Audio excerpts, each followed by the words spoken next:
شروع کرتی ہوں اللہ کی نام کی مدد مانگتے ہوئے جو سب کو فیض اور فائدے پہنچانے والا، بے حد مسلسل رحم کرنے والا ہے۔ یہ لوگ آخر کس چیز کے بارے میں ایک دوسرے سے سوال اور جواب اور بحث و مباحثہ کر رہے ہیں؟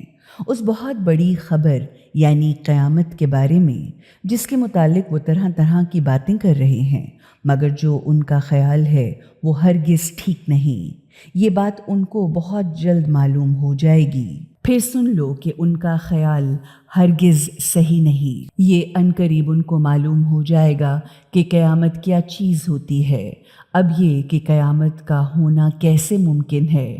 تو کیا ہم نے زمین کو فرش نہیں بنایا اور پہاڑوں کو بڑی بڑی کیلوں کی طرح نہیں گاڑ دیا اور تمہیں مرد اور عورت کے جوڑوں کی شکل میں پیدا کیا، نیز یہ کہ تمہاری نیند کو سکون و آرام کا ذریعہ بنایا اور رات کو لباس کی طرح چھپانے والا بنایا اور دن کو روزی کمانے کا ذریعہ بنایا اور تم پر 7 مضبوط آسمان بنائے اور ایک بہت گرم اور روشن چراغ مراد سورج بنایا، اور ہم نے نچوڑ نچوڑ کر پانی برسانے والے بادلوں سے موسلا دھار پانی برسایا تاکہ اس کے ذریعے سے اناج کے دانے، سبزیاں اور گھنے سرسبز و شاداب باغ اگائیں۔ اور یہ سب کچھ اس لیے کیا کہ حقیقتاً فیصلے کے دن کا ایک وقت مقرر ہے، جس دن سور پھونکا جائے گا تو تم سب کے سب فوج در فوج آ جاؤ گے۔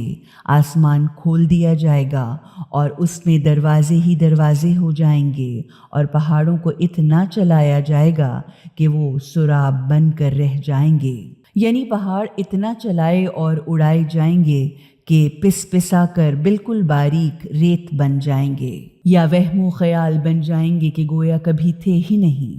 حقیقت یہ ہے کہ جہنم ظالموں کی گھات میں ہے، جو سرکشوں کے لیے آخری ٹھکانہ ہے، جس میں وہ مدتوں پڑے رہیں گے۔ وہ اس میں کسی قسم کی ٹھنڈک یا پینے کی کوئی چیز نہیں چکھیں گے، سوائے گرم کھولتے ہوئے پانی کے اور زخموں کے دھون کے۔ یہ ہے ان کا پورا پورا حسب حال بدلہ۔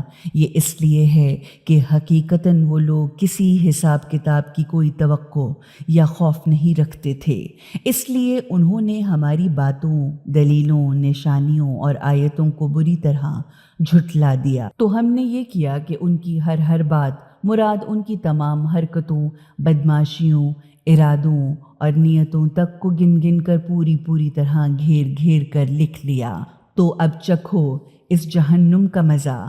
اب ہم تمہارے لیے تمہاری سزا کے سوا کوئی چیز نہیں بڑھائیں گے، لیکن یہ بھی حقیقت ہے کہ متقین یعنی حساب کتاب کے تصور سے ڈر کر برائیوں سے بچنے والوں کے لیے کامیابی ہی کامیابی ہے۔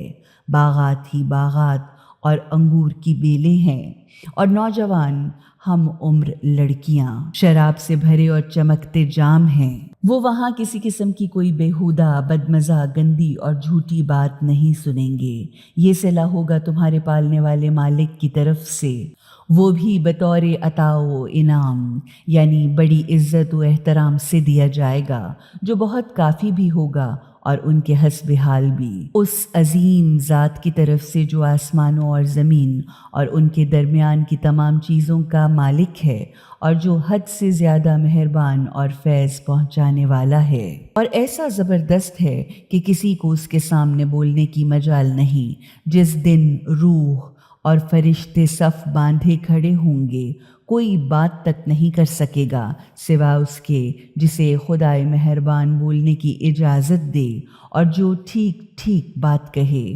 وہ دن بالکل سچی حقیقت ہے، لہٰذا اب جو چاہے اپنے پالنے والے مالک کی طرف پلٹنے کا راستہ اختیار کر لے، یعنی جو چاہے وہ اپنے پالنے والے مالک کی طرف پلٹنے کا سامان کر لے۔ لو، اب ہم نے تمہیں اپنی سزا سے ڈرا کر خبردار کر دیا ہے، جو بالکل قریب آ لگی ہے، جس دن ہر آدمی وہ سب کچھ دیکھ لے گا جو اس کے ہاتھوں نے آگے بھیجا ہے، اور حق کا منکر کافر چیخے گا کہ کاش میں مٹی ہوتا، یعنی مر کر ہمیشہ کے لیے مٹی ہو جاتا اور دوبارہ زندہ نہ ہوتا۔